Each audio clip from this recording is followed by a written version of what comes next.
Narasi besar yang kami bangun adalah keberlanjutan pembangunan. Karena sejatinya kalau kita bicara tentang pembangunan, maka kita bicara tentang sustainability, keberlanjutan. Sehingga selama ini saya adalah bagian dari pemerintahan hari ini yang kita merumuskan tentang konsep Kota Pasuruan, Kota Madinah, maju ekonominya, indah kotanya, dan harmoni warganya. Dan kita bisa lihat hari ini publik bisa menilai hasilnya yang bisa dirasakan. Dan ini tentu kerja bersama. Orang banyak menyampaikan bahwa Kota Pasuruan semakin bersih, alun-alun semakin ramai. Alun-alun, taman kota, ruang-ruang publik semakin bersih, semakin ramai, semakin nyaman. Kegiatan-kegiatan kemasyarakatan juga semakin semarak, semakin hidup, semakin bergairah. Nah, ini tentu yang harus kita jaga.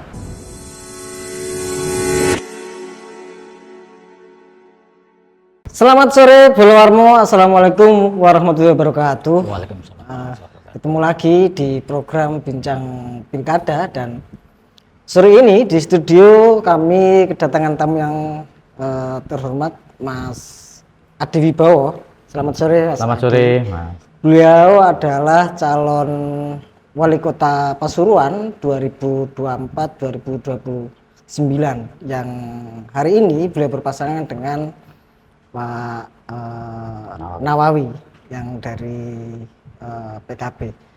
Nah, Bolowarmo, sore ini kita akan memanfaatkan kesempatan ini untuk ngobrol dengan Mas Adi tentang apa sebenarnya yang menjadi prioritas dan PR-PR apa yang kira-kira belum tuntas dikerjakan di periode kemarin, karena kebetulan Mas Adi di periode kemarin adalah wakil wali kota Pasuruan bersama dengan Gus Ipul yang saat itu menjabat sebagai wali kota Pasuruan.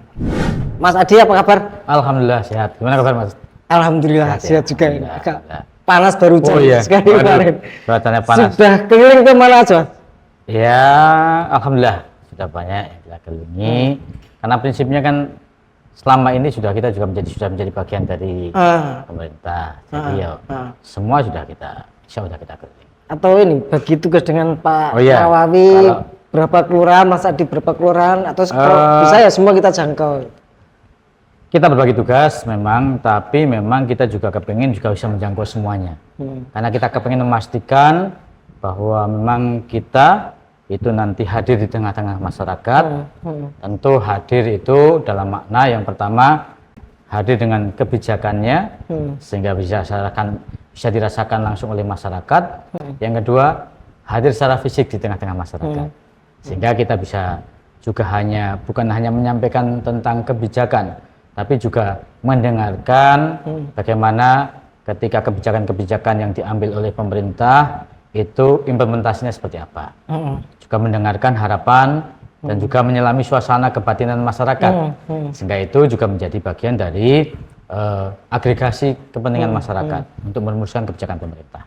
Kalau selama keliling kemarin paling banyak apa sih, Mas, yang jadi keluhan masyarakat gitu? Yang titip, Pak, nanti kalau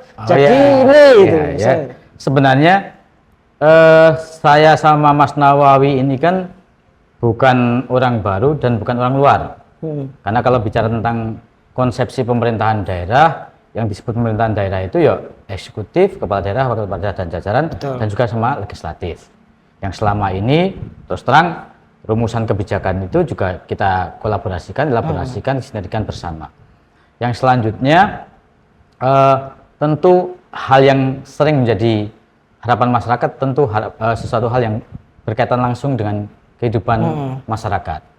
Tentu berkaitan dengan layanan publik, layanan kesehatan, infrastruktur yang menyangkut misalnya soal kebutuhan yang itu menjadi kebutuhan pokok, misalnya air, adanya juga misalnya selokan yang kotor, sampah dan sebagainya. Karena posisinya kota juga ada di irisan pesisir ya, yang secara datarannya juga. Ya, tapi alhamdulillah sebenarnya kalau kita lihat keluhan-keluhan itu sudah mulai berkurang, karena selama ini pemerintah, Gus Ipul bersama saya dulu juga punya fasilitas untuk aplikasi untuk e-Sambat. Betul. Harapannya jadi masyarakat bisa menyampaikan itu dengan sistem yang kita buat. Ya, kita memang ingin mendesain sistem sehingga tidak hanya selain kita juga welcome, terbuka untuk menyerap aspirasi, masukan, saran, bahkan kritik, tapi pemerintah sudah fasilitasi sebuah perangkat yang itu secara objektif, terbuka, siapapun untuk menyampaikan keluhan-keluhan yang itu langsung bisa diteruskan kepada OPD-OPD untuk bisa ditindaklanjuti. Oke. Nah, Mas Adi, untuk 5 tahun ke depan ini kira-kira apa sih yang jadi program prioritas untuk jadi fokus kerja Mas Adi ke depan dengan Pak Nawawi? Ya. Tentu narasi besar yang kami bangun adalah keberlanjutan pembangunan. Karena sejatinya kalau kita bicara tentang pembangunan, maka kita bicara tentang sustainability, keberlanjutan. Sehingga selama ini saya adalah bagian dari pemerintahan hari ini yang kita merumuskan tentang konsep Kota Pasuruan, Kota Madinah, maju ekonominya, indah kotanya, dan harmoni warganya. Betul. Bersama Gus Ipul, dan memang kita ini punya waktu yang tidak panjang karena selesai nggak selesai harus dikumpulkan karena mengikuti pilkada serentak. Apalagi waktu kita dulu dilantik itu masa-masa COVID-19, sehingga boleh dikatakan kemarin itu kita berupaya untuk melakukan akselerasi di berbagai bidang dengan segala keterbatasan yang kita miliki, dan kita bisa lihat hari ini publik bisa menilai hasilnya yang bisa dirasakan, dan ini tentu kerja bersama. Jadi Pimpinan banyak daerah, tantangan karena refocusing dan sebagainya kemarin gitu iya, kan. pimpinan daerah dengan perangkatnya, dengan ASN, warga yang juga hari ini menjadi bagian penting merasa memiliki terhadap Kota Pasuruan, sehingga semua dengan langkah konvergensinya posisi masing-masing berperan dalam pembangunan. Dan alhamdulillah capaian-capaian selama ini banyak sekali di Kota Pasuruan, dan secara kuantitatif indikator-indikator itu bisa kita lihat. Yang kedua yang secara kasat mata bisa dilihat, misalnya hari ini orang banyak menyampaikan bahwa Kota Pasuruan semakin bersih, alun-alun semakin ramai. Alun-alun, taman kota, ruang-ruang publik semakin bersih, semakin ramai, semakin nyaman. Kegiatan-kegiatan kemasyarakatan juga semakin semarak, semakin hidup, semakin bergairah. Nah, ini tentu yang harus kita jaga. Ke depan harapannya tentu brandingnya, bahkan Kota Pasuruan sudah dengan branding Madinah Van Java, karena punya payung Madinah yang banyak dikenal di seluruh kota-kota daerah lain, sehingga kita lihat misalnya di alun-alun tidak pernah sepi. Betul. Tapi kita harapkan lebih kepada perjalanan berikutnya, tentu brandingnya sudah kita dapat, sisi makronya sudah masuk sebenarnya. Nah, kita tentu ke depan meneruskan pada sisi mikronya, bagaimana setiap infrastruktur yang kita bangun ini memberikan dampak, menjadi salah satu instrumen yang bisa mengungkit sisi peningkatan kualitas SDM kita. Betul. Peningkatan ekonomi dan sosial serta budaya. Sehingga setiap instrumen pembangunan itu memberikan dampak pada sektor-sektor yang lain. Nah, ini yang ke depan tentu harus kami teruskan, kami lanjutkan, karena memang hari ini kita tidak punya waktu, periode ini tidak punya waktu yang cukup lama, sehingga banyak yang belum tertunaikan dengan baik. Oke Mas, harus diakui misalkan pembangunan infrastruktur terutama untuk pariwisata di kota kemarin, meski dengan durasi waktu yang tidak begitu banyak, awal kita berhadapan dengan COVID, kemudian belum habis kita harus memampatkan waktu untuk pilkada bersama begitu, tapi alun-alun kota berhasil menjadi ikon kota, dan mungkin ini satu-satunya alun-alun di sepanjang daerah yang pernah kami kunjungi ya, di Jawa Tengah atau Jawa Timur lain, satu-satunya yang ramai, nggak pernah mati sampai pagi 24 jam. Betul.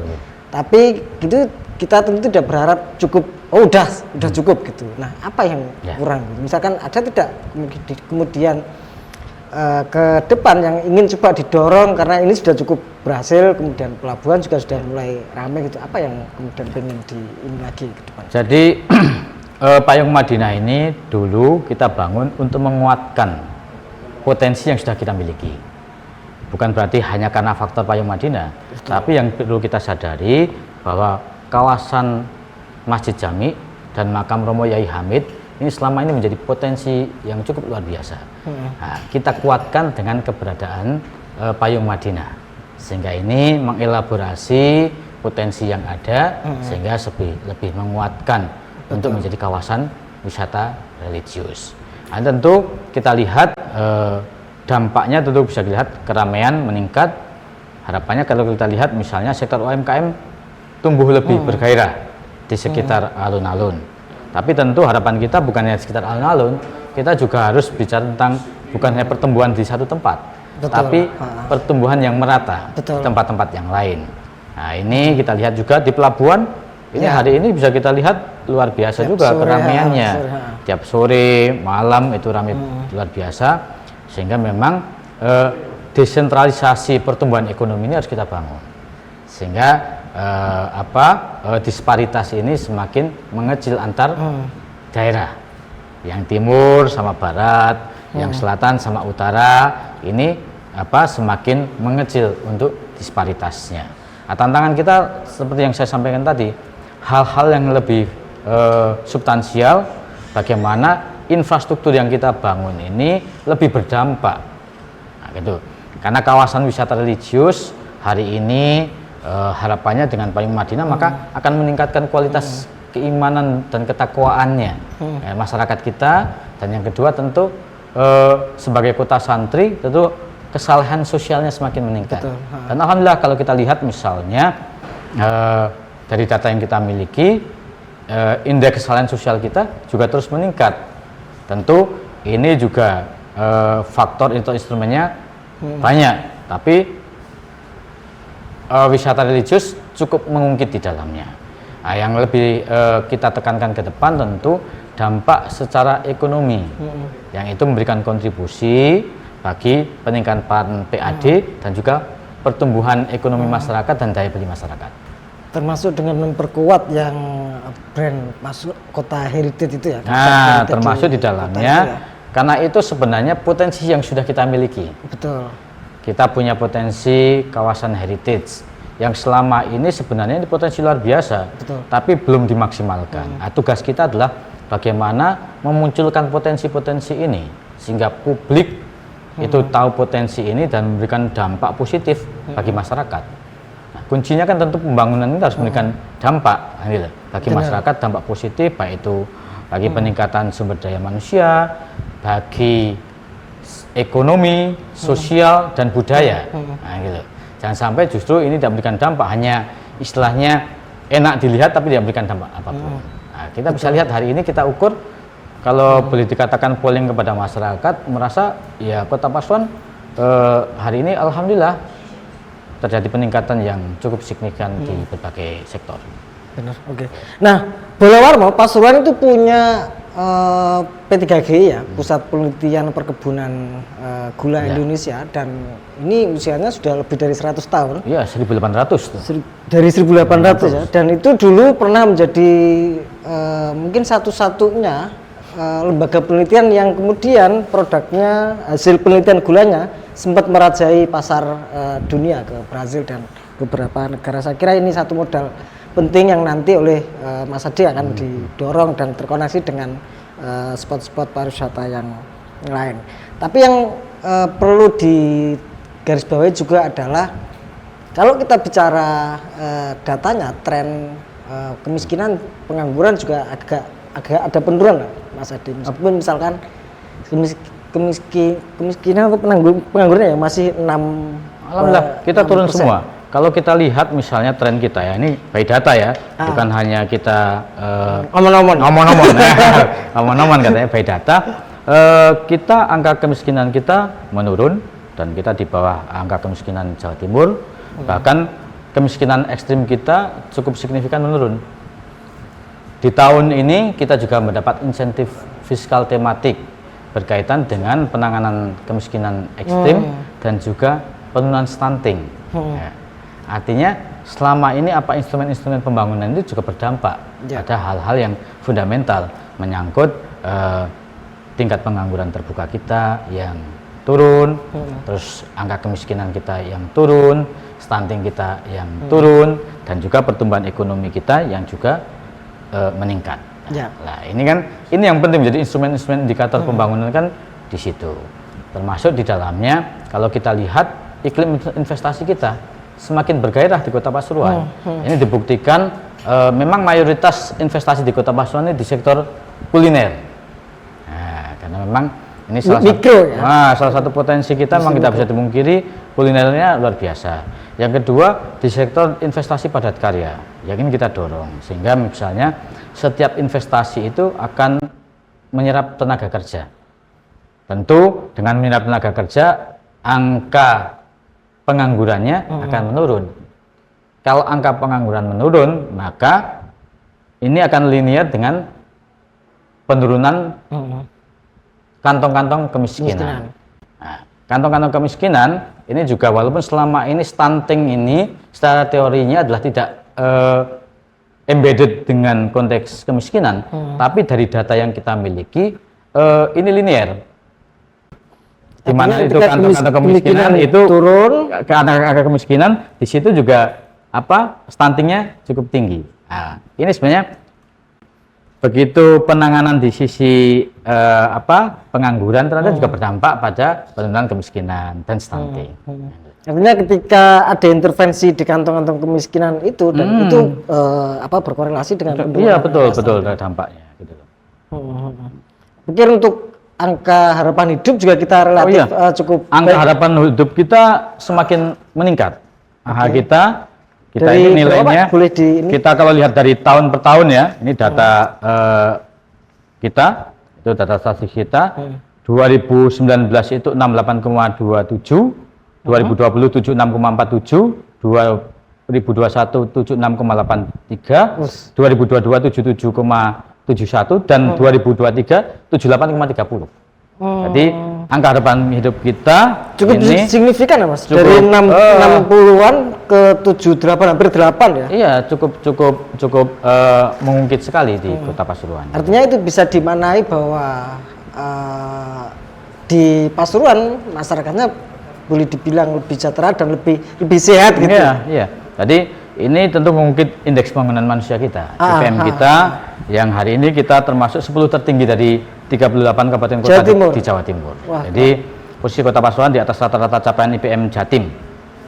Selisih 3,65 lebih tinggi dibandingkan capaian Jawa Timur. Itu termasuk kontribusi paling besar apakah di yang cover JKN 100% itu ya? Oh iya, untuk universal health coverage termasuk di dalamnya di aspek kesehatan. Alhamdulillah kita ini sudah termasuk untuk universal health coverage-nya sudah 100%. Tinggal memang lebih ditingkatkan bagaimana nanti fasilitas kesehatannya. Fasilitas pelayanannya yang harus kita tingkatkan ke depannya. Termasuk kemarin alhamdulillah di pertengahan tahun 2024 ini kita juga Kota Pasuruan sudah ODF. Artinya kategori kota yang masyarakat sudah tidak buang, ada helikopter itu. Sudah tidak buang air sembarangan. Betul. Ini kan secara indikator-indikator capaian pembangunan kita sudah meningkat. Nah, ini mesti yang kita jaga. Dan menjaga ini nggak gampang, apalagi untuk meningkatkan. Nah, ini yang mesti. Artinya secara fundamental kita sudah cukup punya modal yang cukup baik ya. Secara fundamental kita sudah punya modal yang cukup baik, makanya tidak ada kata lain selain memang dalam konteks narasi ini adalah keberlanjutan pembangunan. Hal yang baik kita jaga, kita pertahankan. Hal yang belum harus kita kejar dengan tentu akselerasi, kecepatan untuk mengikuti target-target yang ingin kita capai. Kelanjutan sekaligus pemerataan. Pemerataan karena tentu. Selama ini ada kesan misalkan pembangunan di kota sementara masih terpusat di wilayah tengah atau selatan. Sementara yang pesisir daerah utaranya jalur poros misalkan masih belum banyak tersentuh. Betul. Di poin itu ada tidak misalkan di ke depan kemudian oke lah ini sisi utara juga harus ini juga gitu. Memang di tahun ini kita pengembangan pesisirnya misalkan pemberdayaan di sana. Memang teorinya begini, ketika pertumbuhan itu semakin meningkat, biasanya juga dengan generasionya yang suka semakin melebar. Padahal harapannya pertumbuhan itu juga diiringi dengan pemerataan. Nah, kalau kita lihat data kita, itu juga memang di tahun 2023 kita ini Gini rasionya itu 0,378. 0,378. Jadi sebenarnya harapan kita yang ke depan tentu adalah bicara tentang pemerataan, sehingga Gini rasio atau disparitasnya ini semakin mengecil. Betul. Jangan istilahnya kayak lagunya Rhoma Irama kan, yang kaya semakin kaya, yang miskin semakin miskin. Okay. Maka tentu ini tidak bisa tidak bisa dipungkiri bagaimana infrastrukturnya juga harus merata. Di tengah pusat kota insya Allah selama ini sudah cukup bagus. Tinggal memang di berbagai tempat, kalau kita lihat misalnya di sisi timur, infrastruktur untuk ekonomi misalnya pasar hari ini belum ada, termasuk fasilitas sekolah, apalagi hari ini dengan sistem zonasi. Kalau kita lihat setiap waktu ada PPDB itu kan luar biasa ribetnya orang sistemnya kan gitu. Nah ini maka bisa dipungkiri fasilitas yang merata itu juga akan menunjang bagaimana Gini rasionya semakin mengecil. Nah, Mas, dari beberapa program atau capaian-capaian yang kemarin harus diakui memang cukup positif gitu, performanya dari pertumbuhan ekonomi dan sebagainya gitu. Tapi kita juga ingin tahu misalkan dari sisi ketahanan sebuah kota daerah gitu, baik dari sektor pangan atau juga dari sisi kawasan misalkan di dua ini apa yang kemudian juga menjadi fokus masa di ke depan gitu. Misalkan terutama kota Pasuruan adalah daerah pesisir yang kemudian hari ini isu global adalah peningkatan air laut, perubahan iklim, dan itu diproyeksikan juga akan pasti terdampak, dan mayoritas masyarakat kota adalah sebagian besar di pesisir. Artinya kalau kemudian ini diabaikan itu juga terlalu berisiko bagi teman-teman yang di sana juga. Yang jelas kalau kita lihat selama ini penopang pertumbuhan ekonomi kita ini adalah di sektor jasa dan perdagangan. Kontribusi terbesar kita itu adalah di perdagangan besar dan eceran, reparasi mobil dan juga sepeda motor.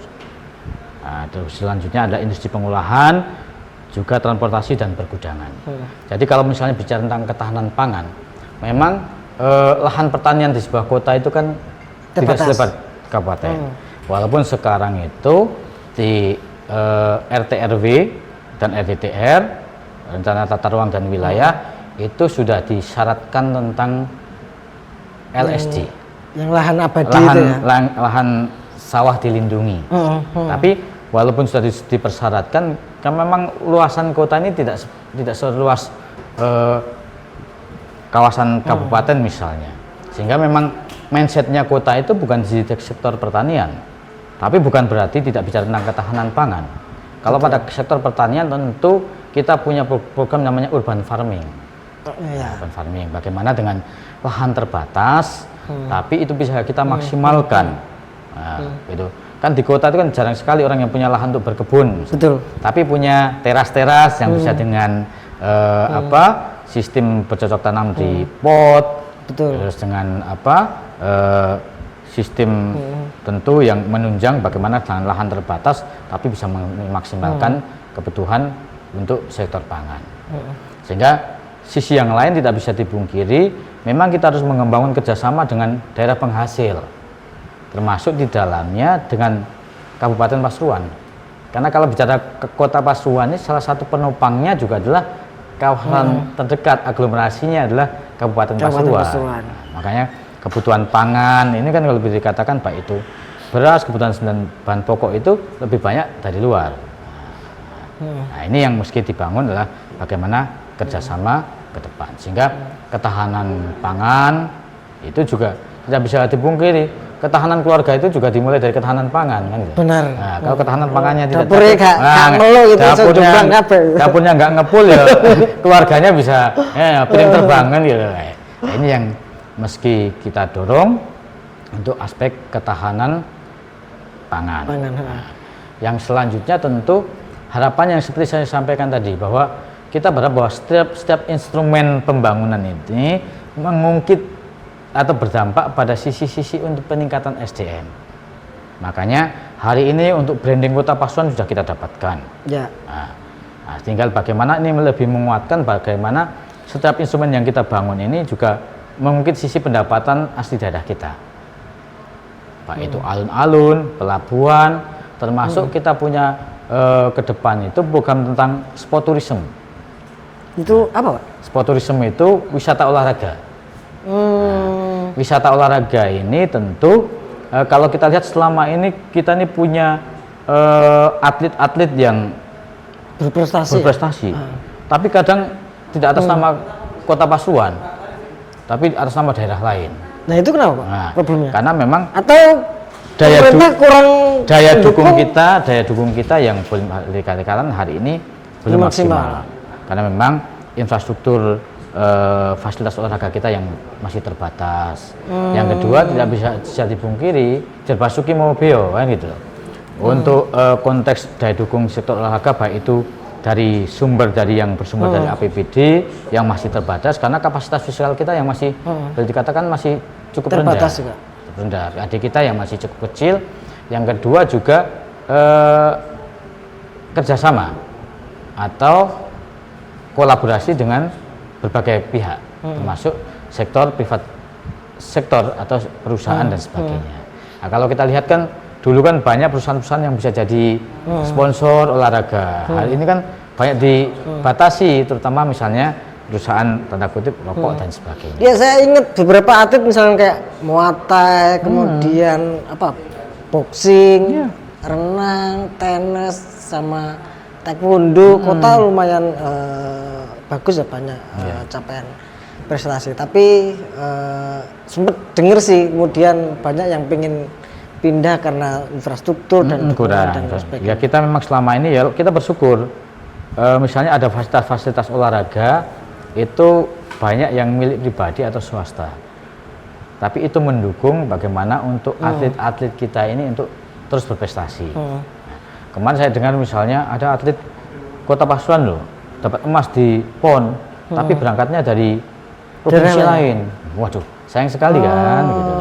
Maka ini menjadi tanggung jawab pemerintah ke depan dengan kita kepingin membuat semacam sport tourism, itu fasilitas olahraga yang itu memungkinkan bahwa itu sebagai fasilitas atlet dan generasi muda untuk menyalurkan bakat dan hobinya. Termasuk di dalamnya kalau kita bicara tentang olahraga dan sport tourism ini, kita juga jangka panjang menyangkut misi generasi. Betul. Bagaimana kita bicara tentang misalnya generasi emas di tahun 2045, bonus demografi dan sebagainya. Kalau misalnya generasi masa depan ini bukan generasi yang sehat. Harapannya kalau sehat badannya ya sehat jiwanya kan itu. Nah, ini perlu kita persiapkan ke depannya. Nah, ini ke depan yang ingin kita melengkapi Kota Pasuruan sebagai kota santri dengan daya dukung wisata religiusnya yang sudah semakin baik. Nah, sekarang bagaimana mengungkit sisi-sisi yang itu meningkatkan kualitas SDM dan juga mengungkit sisi ekonomi kita. Nah, kalau sekarang ada event-event olahraga, jenengan bisa cek di lapangan ya. Kadang event olahraga itu tidak melihat hadiahnya, gitu. Tapi begitu ramenya sehingga okupasi hotelnya semakin meningkat, UMKM-nya juga semakin terlibat di dalamnya, akhirnya laku dan sebagainya. Ini ternyata sebuah pendekatan yang dirasa cocok dan efektif untuk Kota Pasuruan.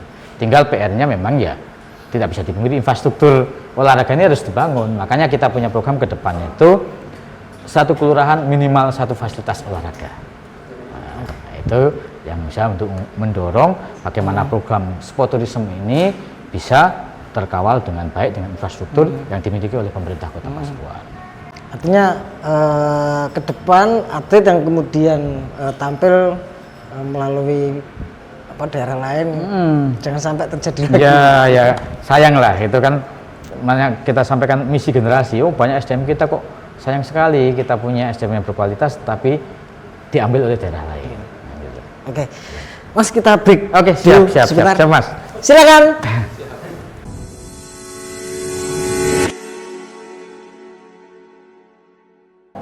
Mas, satu hal yang juga banyak mungkin bukan banyak tapi kerap kali menjadi keluhan adalah bagaimana dukungan Pemkot terhadap sektor olahraga.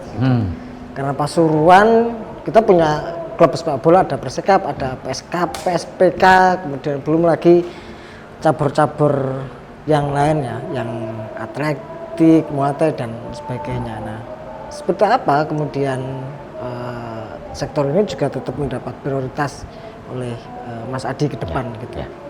Sebagai bagian dari program kita tentang sport tourism, maka tentu daya dukungnya adalah bagaimana cabang-cabang olahraga ini lebih berdaya. Memang tidak bisa dipungkiri daya dukung di sektor olahraga ini selama ini kita terbatas pada konteks anggaran. Memang kapasitas fiskal kita itu masih rendah, sehingga kan dengan keuangan kita yang rendah kan harus terbagi semuanya. Anggaran dalam konteks pembinaan atau penyediaan sarana latihan gitu misal? Pertama pembinaan yang selama ini hibahnya kan lewat KONI. Nah, gitu. Kalau bola tentu lewat ASKOT atau PSSI. Yang tidak bisa dipungkiri juga memang kalau dilihat dari rasio kebutuhan hari ini di sektor persepak bolaan juga masih cukup terbatas sekali. Maka pada kesempatan akhir-akhir ini kita coba untuk cari tools formula dengan misalnya kita mengajak Rans untuk home base di Kota Pasuruan.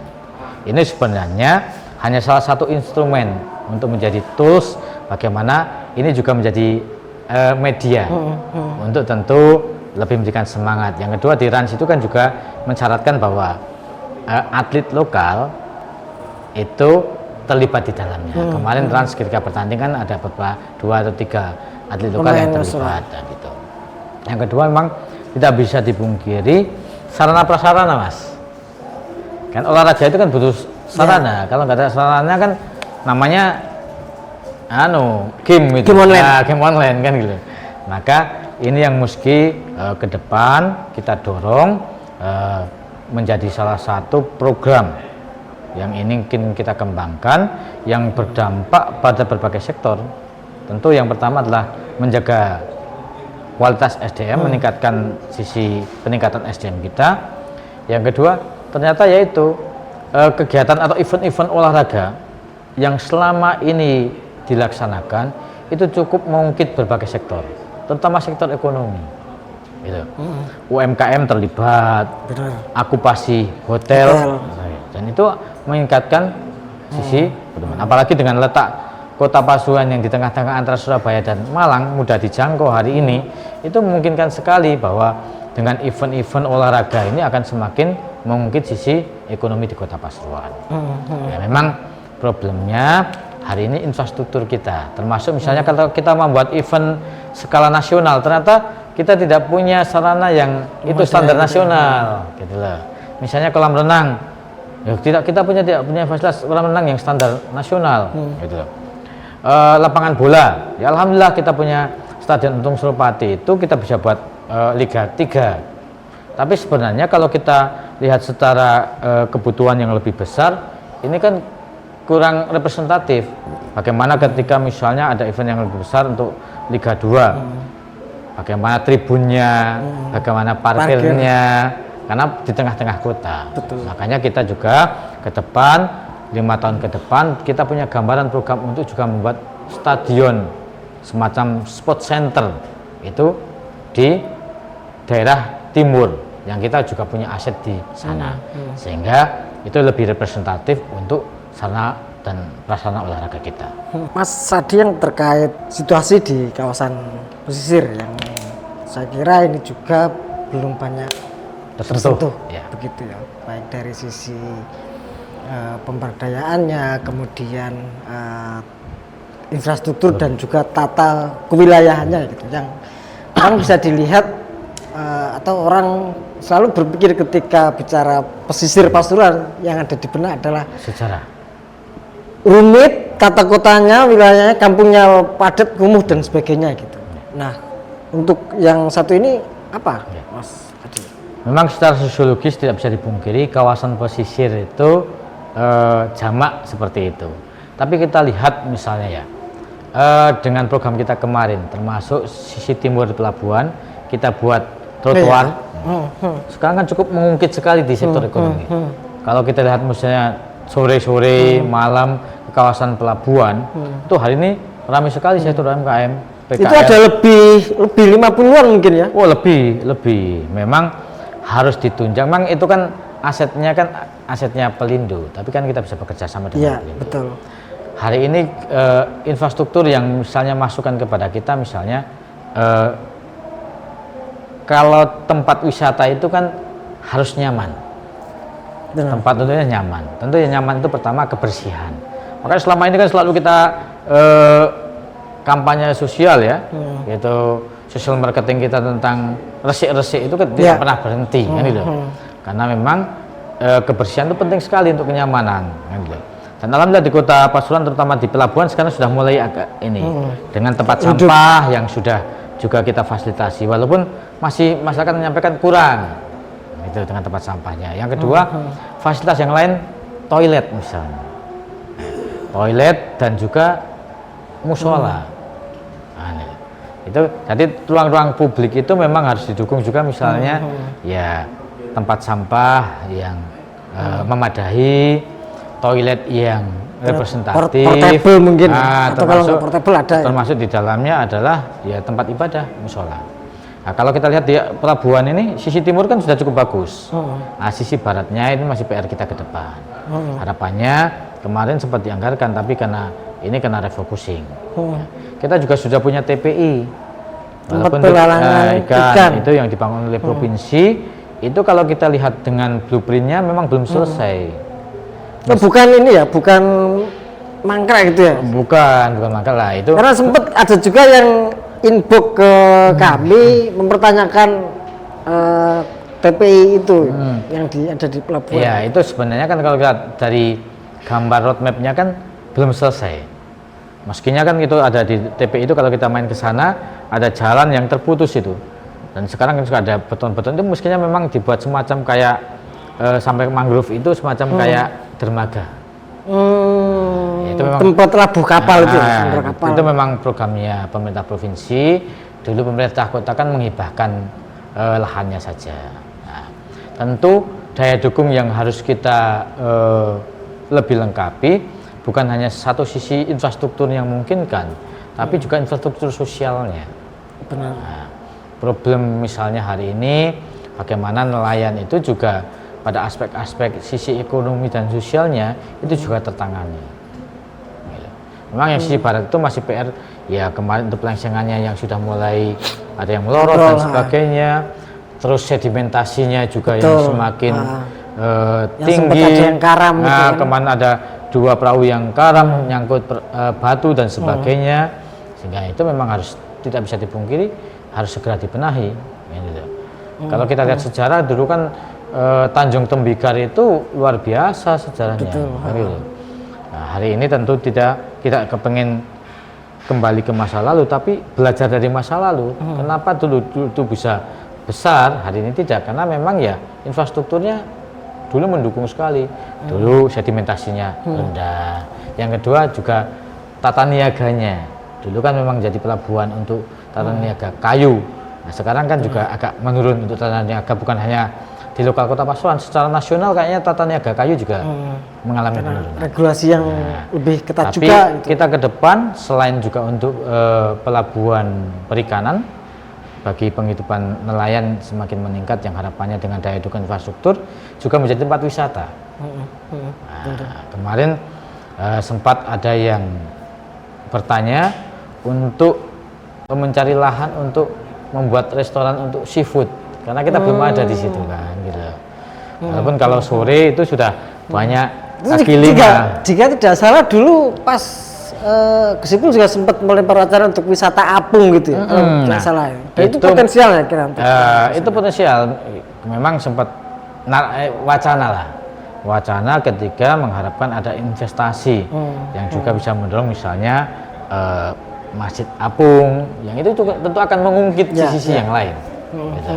Melengkapi apalagi Kota Pasuruan ini sebagai kota santri tentu kan berbagai sektor ruang-ruang publik tentu sarana untuk ibadah kan juga harus mendukung. Ya, dan tutupan mangrove-nya juga lumayan padat, itu juga potensial mangrove untuk kita ini khusus, ya. Mangrove kita ini kalau kita lihat dari tengah laut ya, kita dari utara ya, bagus sekali gitu loh.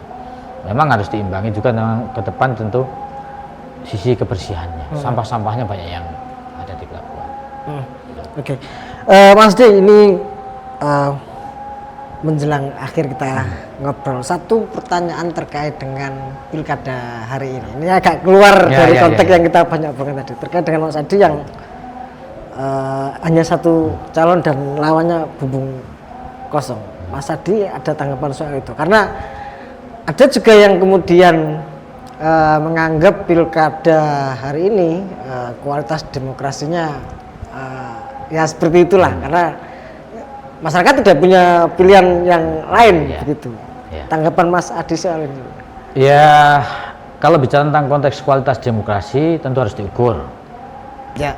Indikator-indikatornya yang pertama. Yang kedua, saya bersama Mas Nawawi tidak pernah punya niatan itu untuk misalnya harus jadi calon tunggal, nggak pernah. Jadi ini boleh dikatakan proses yang cukup mengalir. Tidak ada kemudian starangkul kabeh ben kalau musuhnya menghalangi enggak. Ya kebetulan memang saya wakil wali kota, Mas Nawawi itu anggota DPRD. Sebenarnya kan kalau kita ini bukan orang baru, orang lama. Kalau bicara tentang persoalan-persoalan di Kota Pasuruan, kita tidak perlu lagi belanja masalah. Karena kita boleh dikatakan daftar inventarisasi masalahnya sudah banyak. Tinggal cari bagaimana formula dan solusinya ke depan. Nah, berkaitan dengan konteks demokrasi ya tidak bisa dipungkiri, saya kader Partai Golkar. Mas Nawawi kader Partai Kebangkitan Bangsa. Yang notabene ini adalah perolehan kursi nomor 1 dan nomor 2. Ya. Dan tentu secara konteks pribadi ya representasi dari dua partai politik perolehan suara terbanyak kemarin, sehingga ketika dua partai ini bersama-sama dan kita juga membangun komunikasi yang baik dengan antara partai politik, dan ini baik proses, tidak bisa tiba-tiba kan ya. Membangun komunikasi dan kita tidak pernah memberikan harus kita batasi, harus enggak, kita mengalir dan ternyata kita diberi kepercayaan oleh semua partai politik, kan kita tidak mungkin menolak. Jangan dukung saya, kan nggak mungkin. Bahkan partai di luar parlemen pun mendukung kita. Nah, ini ya satu sisi menjadi kepercayaan bagi kita, dan kalau bicara dalam konteks kepentingan agregasi kepentingan masyarakat, maka ini juga menyangkut marwah partai politik karena sudah memberikan dukungan kepada kita. Ya kalau konteks misalnya bagian dari penilaian tidak demokratis, dari mana? Karena prosesnya juga sangat terbuka, tidak ada yang dihalangi. Bahkan misalnya ketika ada putusan MK terkait misalnya kalau syarat awal itu kan harus didukung minimal 20% kursi dan sebagainya. Putusan MK kan enggak, itu memberikan ruang yang lebih besar lagi untuk siapapun. Tapi ternyata ya alhamdulillah partai-partai politik itu tetap memberikan kepercayaan kepada kita. Ya kita berterima kasih kepada partai-partai politik yang ini memberikan kepercayaan kepada kita. Jadi tidak ada niatan untuk misalnya konteks demokrasi bahwa hari ini ada narasi-narasi seperti itu, ya itu dinamika demokrasi itu sendiri. Jadi kita saling menghormati, karena kalau bicara tentang konteks demokrasi ya saling menghormati. Kalau yang merasa tidak demokrasi tapi tidak menghormati proses ini, namanya juga tidak demokratis. Gitu. Ini paradok demokrasi namanya. Kan, gitu. Maka ya harapan kita, kalau kita lihat di Jawa Timur ini kan juga ada 5 daerah yang calon tunggal. Bahkan ada satu kabupaten yang 2 periode ini berturut-turut calon tunggal. Mana Pak? Kabupaten Ngawi. Ngawi. 2 kali ini calon tunggal.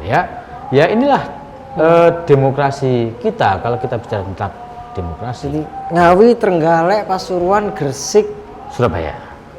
Oh Surabaya bisa ya? Surabaya bisa. Jadi ya kita berharap ini menjadi salah satu momentum yang baik untuk tentu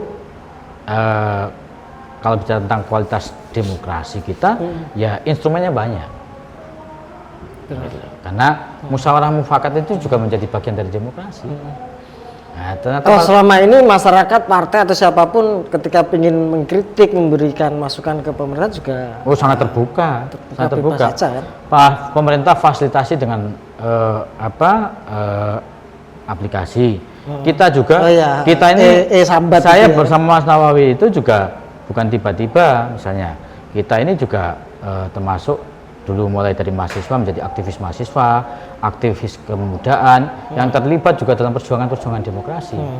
Jadi tidak mungkin kita juga pada hari ini ingin mengangkangi demokrasi itu sendiri.